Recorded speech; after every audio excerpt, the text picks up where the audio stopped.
अस्सलामु अलैकुम वरहमतुल्लाहि वबरकातुहू। मेरे बच्चों, आप सब खैर वाफिद से होंगे, अल्लाह के फजल व करम से उम्मीद करती हूँ। तो हम शुरू करते हैं उर्दू किताब का सबक। तो पहले मैं आपको ये बोलूँ कि जो आपकी उर्दू किताब है इसके दो हिस्से हैं, एक नसर और एक नज़म। ठीक है, नसर के हमने बहुत सारे लेक्चर पढ़े पिछले सबकों में, तो आज हम नज़म पढ़ने जा रहे हैं। तो बच्चों, पहले हम ये जानेंगे, आपको मैं ये समझाऊंगी नज़म किसे कहते हैं। ध्यान रखना ध्यान से, नज़म किसे कहते हैं। तो पहले नज़म के बारे में, उर्दू अदब की दो असनाफ हैं,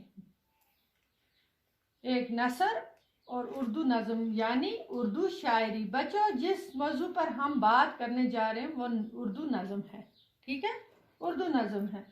उर्दू शायरी की कई किस्में हैं, जिसमें एक नज़म है, गज़ल है, मसनवी है, कसीदा है, वगैरह वगैरह। उनमें सबसे मशहूर जो सनफ है वो गज़ल का माना जाता है, लेकिन उर्दू शायर की सबसे वसी किस्म उर्दू नज़म है। वसी किस्म, वसी हो गया फैला, वसी किस्म उर्दू नज़म है।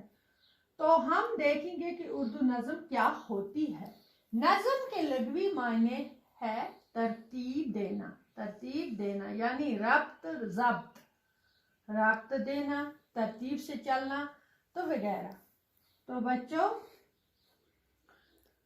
यूं तो बाकी उर्दू असनाफ में कई मौजू पर बात की जाती है, जैसे गज़ल में शायर एक अशार में एक मौजू पर बात करता है, ठीक है, और दूसरे शायर में दूसरे मौजू पर बात करता है। लेकिन उर्दू नज़म में कई एक ही मौजू पर सारे अशार में बात की जाती है।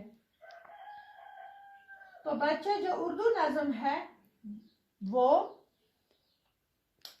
नज़म की सनफ 19वीं सदी की आखिरी दहाइयों में अंग्रेज के असर से पैदा होगी, जो धीरे धीरे पूरी तरह कायम हो गई। ठीक है, पूरी तरह कायम होगी। जो लफ्ज़ नज़म है वो नसर के मुकाबले में बोला जाता है, लेकिन जो नसर है उसमें सन्नफ वो है जो दलील, मुसन्नफ वो है बच्चों जो दलील और कहानी देता है। लेकिन जो नज़म उसमें शायर शायरी करके यानी रदीफ व काफिये का इस्तेमाल करके नज़म को बहुत दिलचस्प बनाता है। तो प्यारे बच्चों, कुछ आपकी समझ में आया होगा। नज़म को हम कह सकते हैं हम लफ्ज़ों में बड़ी बात, क्योंकि एक शायर नज़म यूं लिखता है, एक शायर नज़म यूं लिखता है कि इसमें से हर लफ्ज़ का बहुत बड़ा मतलब होता है। ठीक है, और साथ ही साथ रदीफ व काफिये से इसको दिलचस्प बनाता है। नज़म में सबसे ज़रूरी बात हम वज़न अल्फाज यानी दरीफ व काफिया है। जैसे बच्चों, अब हम देखेंगे हम वज़न अल्फाज क्या होते हैं। मसलन आपकी ही नज़म किताब का ये कलम का एक शायर मैंने यहाँ लिखा है, कहीं ये बादशाह हाथ बनकर, कहीं ये बादशाह हाथ बनकर हुआ है अदल परवर या सितमगर। बच्चों, यहाँ शायर ने दो शायर लिखे हैं। ये ज़रूरी नहीं है कि 2 से 3, 3 से 4 भी लिख सकते हैं, मगर पहले हमें ये देखना हम वज़न क्या है इसमें।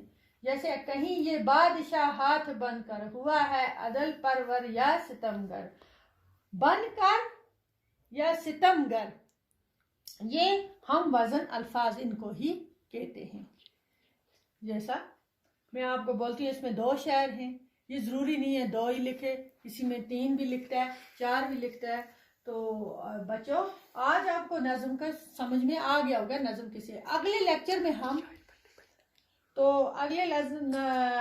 लेक्चर में हम पढ़ेंगे, आप कलम इस नज़म उठाएंगे और सीखेंगे कैसे।